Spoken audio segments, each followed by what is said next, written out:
Il y a un certain nombre de choses que les gens ne sont pas prêts à faire. Sandrine Rousseau, lors de la primaire écolo, disait il y a un certain nombre de choses qu'il faut imposer. Moi, ça m'est égal que les Français ne veulent pas d'éoliennes, je leur impose des éoliennes.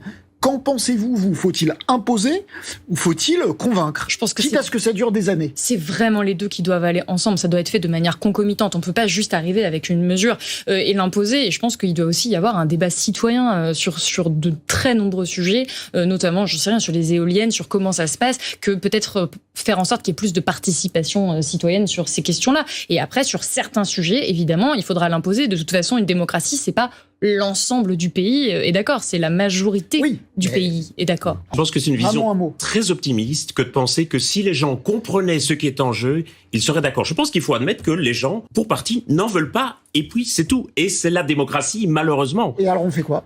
Alors il faut s'adapter. Alors je pense qu'il faut admettre le fait qu'une partie des gens votent sciemment, font consciemment le choix de ne pas respecter les objectifs de l'accord de Paris et qu'on ne peut pas sauver les gens contre eux-mêmes et que donc la priorité aussi, c'est de mettre en place des mesures pour s'adapter aux impacts du changement climatique parce que très clairement, nous n'allons pas arriver à atteindre les objectifs de l'accord de Paris, nous n'allons pas arriver à limiter suffisamment nos émissions, donc il va falloir s'adapter aux impacts. Mais donc on impose des choses ? Certainement pas, c'est la démocratie. Ils ont décidé de ne pas le faire, on ne le fait pas. Et on laisse la planète mourir. Voilà, et on s'adapte aux impacts. Oui.